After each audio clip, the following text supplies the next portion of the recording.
Heavilon Hall caught fire. Within a very short period of time, it was engulfed in flames completely. People over in Lafayette, this is the evening, a winter evening, there was snow on the ground. People in Lafayette came out of the Opera House downtown, stopped the performance to come out and look at this huge building on top of the hill in West Lafayette on fire. Children in Lafayette ran through the streets yelling, "Purdue is on fire, Purdue is on fire." People came over, crossed the bridge, a covered bridge, and came over, up the hill, State Street, through the mud, got close into the fire where the snow was melting from the heat to see this thing.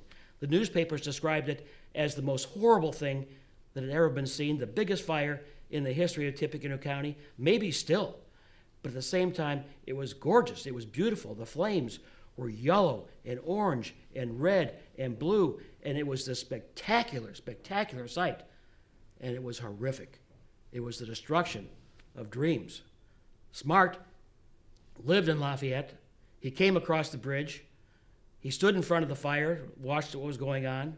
He didn't say anything. He broke out in tears. He turned around and he went home. Students were running into the building trying to bring out as much equipment as they could save. And the fire went on and on all night. The next morning, all the students, all the faculty and staff gathered once again at the chapel, the University Hall. That was really the heart of the university up there, that chapel on the top floor of University Hall. If you can imagine, it was winter. They were all wearing coats. They had these heavy coats, heavy suit coats, jackets.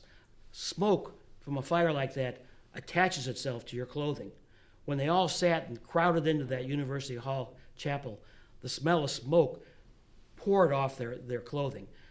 The chapel had a heavy, deep smell of smoke. Outside, the fire was still smoldering.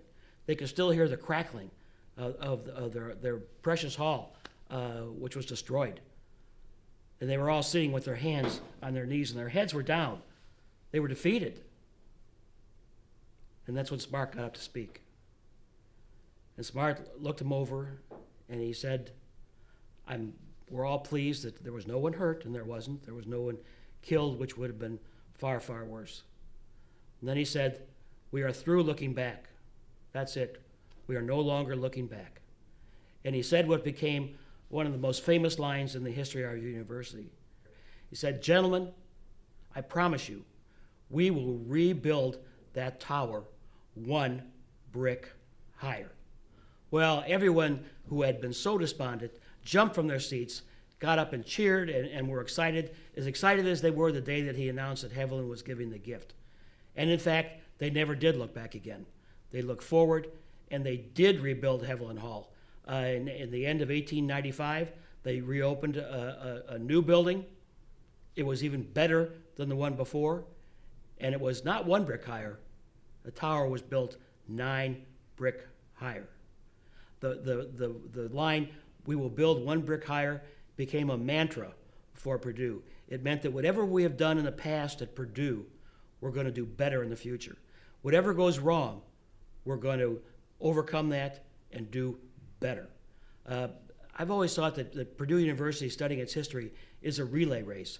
And every generation passes the baton on to the next after it's run its race. And then it's up to the next generation to carry forward.